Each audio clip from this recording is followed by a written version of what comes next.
Oke, baik, saya akan menjelaskan tentang rasio likuiditas pada laporan keuangan PT Bima Sakti Pertiwi. Terdapat 3 rasio dalam rasio likuiditas, yaitu yang pertama current ratio, yang kedua itu cash ratio, yang ketiga itu ada quick ratio. Untuk mencari current ratio yang pertama itu menggunakan rumus current aset dibagi dengan current liabilitas, atau dengan kata lain aktiva lancar dibagi dengan hutang lancar.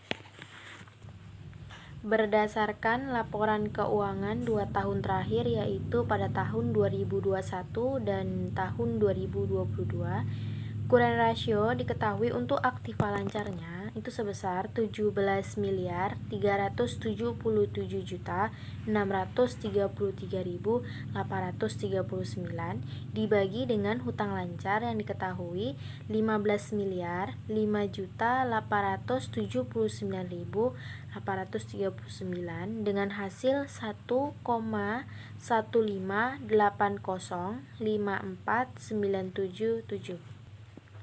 Untuk tahun 2022, current ratio-nya itu diketahui untuk aktiva lancarnya sebesar 15.595.085.333 dibagi dengan hutang lancar sebesar 18.879.870.061 dengan hasil 0,82601651.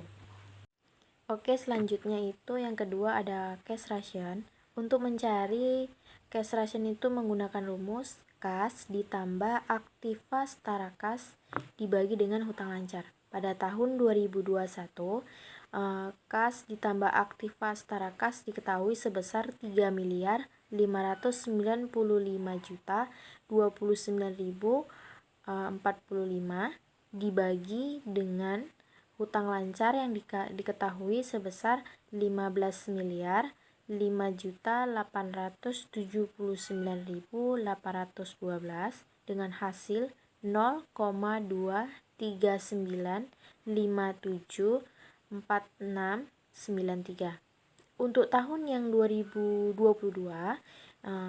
mencari cash ration-nya itu diketahui kas ditambah aktiva setara kas sebesar 889.246.469 dibagi dengan hutang lancar yang diketahui sebesar 18.879.870.061 dengan hasil 0,0471002443.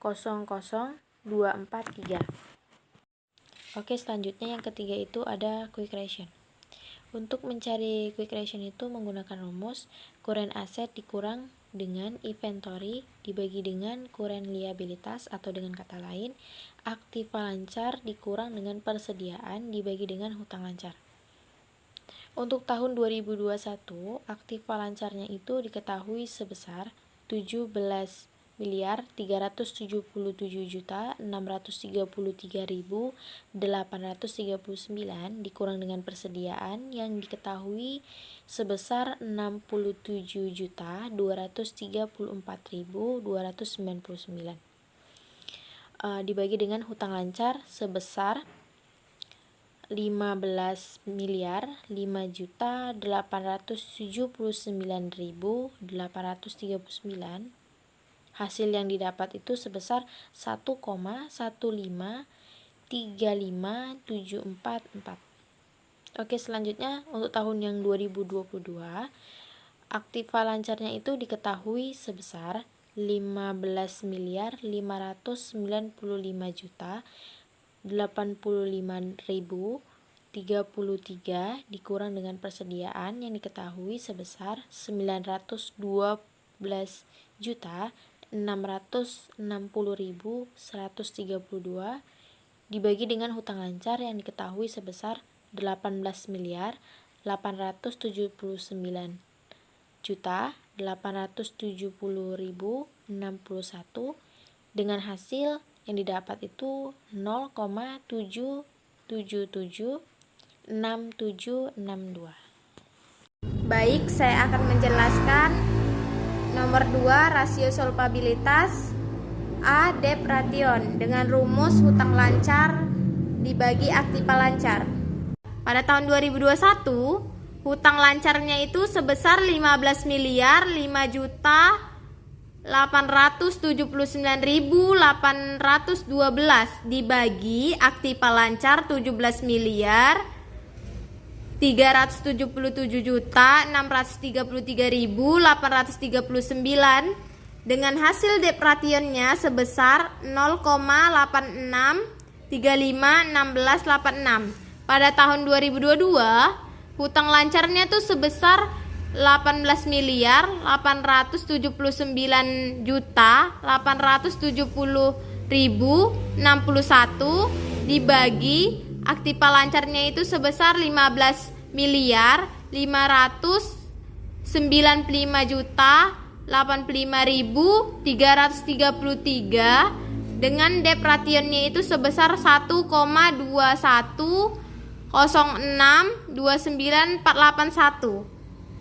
Yang B ada debt to equity ration dengan rumus hutang lancar dibagi equity. Pada tahun 2021, hutang lancarnya sebesar 15 miliar 5.879.812 dengan dibagi equity sebesar 421.430.150 dengan hasil debt to equity ratio-nya sebesar 0,035223298. Pada tahun 2022, hutang lancarnya itu sebesar 18 miliar 879.870.061 dibagi equity sebesar 422 miliar 808.031.838 dengan hasil debt to equity ratio-nya 0,044653.527. Yang C yaitu times interest earned ratio dengan rumus pendapatan sebelum bunga dan pajak dibagi dengan beban bunga. Di tahun 2021, pendapatan sebelum bunga dan pajak yaitu 2 miliar 368 juta 803.819 dan dibagi dengan beban bunga yaitu 206.899.127 dan didapati hasil 11,44907595. Di tahun 2022, pendapatan sebelum bunga dan pajak yaitu 7 miliar 517.991.637 dan dibagi dengan beban bunga 413.798.256 dan didapati hasil yaitu 18,168.25356. Dan yang D, equity to long term debt ratio dengan rumus total liabilitas jangka panjang dibagi dengan equity.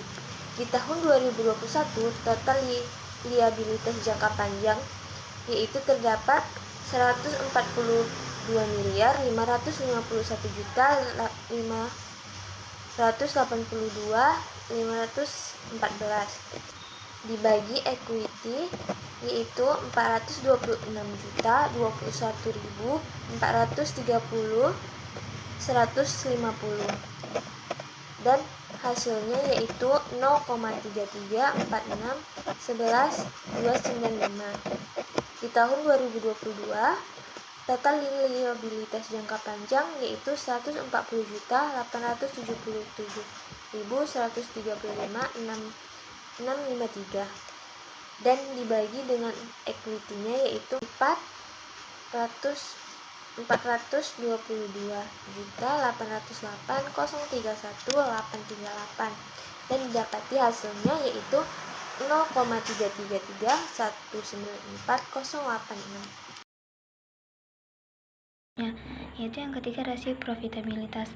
Yang pertama profit margin ratio dengan rumus laba sebelum bunga dan pajak dibagi dengan penjualan. Pada tahun 2021 laba sebelum bunga dan pajak sebesar 10.438.077.547 rupiah dibagi dengan penjualan sebesar 46.931.553.767 rupiah dengan hasil 0,222410653583. Selanjutnya pada tahun 2022 laba sebelum bunga dan pajak sebesar 3.121.440.219 rupiah dibagi dengan penjualan 54.825.067.000 rupiah dengan hasil 0,056934545396. Selanjutnya yaitu gross profit margin, di mana dengan rumus laba kotor dibagi dengan penjualan. Pada tahun 2021, laba kotor sebesar 21.958.853.283 rupiah dibagi dengan penjualan sebesar 46.931.553.767 rupiah dengan hasil 0,46718799. Dan pada tahun 2022, laba kotor sebesar 28.784.293.881 rupiah dibagi dengan penjualan sebesar 54.825.067.000 rupiah dengan hasil 0,52502069. Return of equity ratio. Untuk ROE sendiri, rumus yang digunakan adalah net income dibagi dengan ekuitas sama dengan laba bersih dibagi dengan total ekuitas. Untuk tahun 2021 sendiri, perusahaan PT Bima Sakti Pertiwi Tbk PMAG mengumpulkan laba bersih sebesar 2.368.803.819 rupiah dengan total ekuitas sebesar 426.021.430.150 rupiah. Sehingga untuk ROE-nya itu terbukti dan juga terhasil sebesar 0,005560293. Dan untuk tahun 2022 ROE yang dihasilkan oleh perusahaan untuk laba bersihnya saja itu sebesar 7.517.991.637 rupiah dan dibagi dengan total ekuitas sebesar 428.408.031.838 rupiah. Sehingga untuk tahun 2022 sendiri terkumpul untuk ROE-nya adalah 0,017781099. D. Return of investment ratio.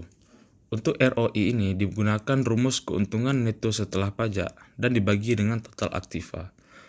Untuk tahun 2021, perusahaan PT Bima Sakti Pertiwi Tbk PMAG mengumpulkan keuntungan setelah pajak adalah sebesar 10.461.119.551 rupiah dan juga dengan total aktiva 583.578.892.476 rupiah.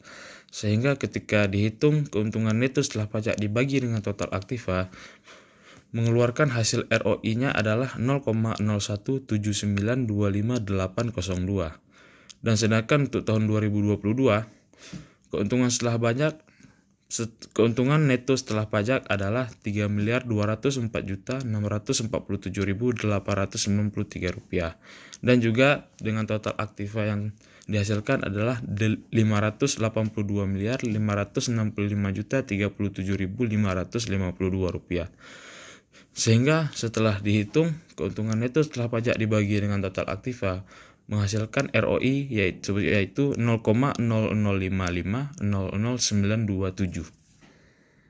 Return of asset atau ROA.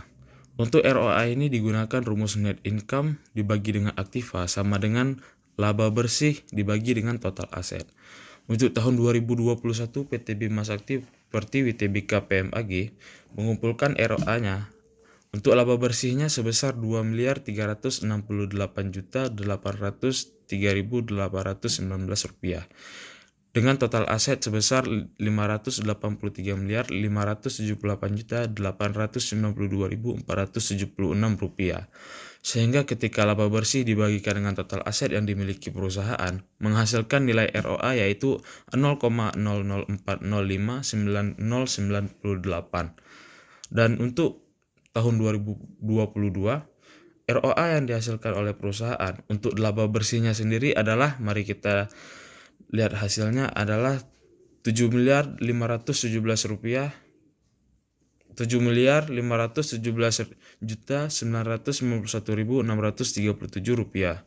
dengan total aset yang terkumpul yaitu Rp585.565.037.552 sehingga ketika total bersih dibagi dengan total aset yang dimiliki mengumpulkan ROA pada perusahaan yaitu dengan nilai 0,012904983. Yang keempat adalah tentang rasio aktivitas. Yang pertama ada aset turnover dengan rumus rasio perputaran total aktiva sama dengan penjualan per total aktiva. Kita akan mencari tentang rasio perputaran total aktiva di tahun 2021 dengan nilai penjualannya yaitu Rp49.931.553.767 dibagi dengan total aktiva dengan nilai Rp588.578.892.467 dan mendapatkan hasil yaitu 0,09x. Rasio perputaran total aktiva di tahun 2022 antara lain dengan nilai penjualan Rp54.825.067.000 dibagi dengan total aktiva dengan nilai Rp582.565.037.552 dan mendapatkan hasil 0,9x. Baiklah, yang kedua ada working capital turnover dengan rumus rasio perputaran modal kerja sama dengan penjualan per persediaan. Kita akan mencari rasio perputaran modal kerja di tahun 2021 dengan nilai penjualan Rp46.931.553.767 dibagi dengan nilai persediaan yaitu Rp677.234.299 dan mendapatkan nilai sebesar 69,29x. Rasio perputaran modal kerja di tahun 2022 antara lain dengan nilai penjualan Rp54.825.067.000 dibagi dengan persediaan Rp912.660.132 dengan hasil yaitu 60,07x. Yang ketiga ada receivable turnover yang dengan rumus yaitu rasio perputaran penjualan dibagi dengan 360. Kita akan mencari RTO tahun 2021 yaitu dengan rasio perputarannya dengan nilai Rp5.896.239.930 dibagi dengan penjualannya dibagi dengan 360 hari yaitu didapatkan nilai Rp100.365.427 dan mendapatkan hasil 45,22x. RTO pada tahun 2022 yaitu dengan nilai rasio perputarannya yaitu Maaf, salah, saya ulangi. Dengan nilai 3.117.525.180 dibagi dengan penjualan per 360 hari dengan hasil 152.291.853 dengan mendapatkan hasil yaitu 20/47x. Yang terakhir ada Viset Asset Turnover dengan rumus penjualan per aktiva tetap. Viset Asset Turnover di tahun 2021 nilai penjualannya yaitu 46.931.553.767 dibagi dengan total aktiva tetapnya yaitu 4.109.000.000 dan mendapatkan hasil yaitu 11,42x.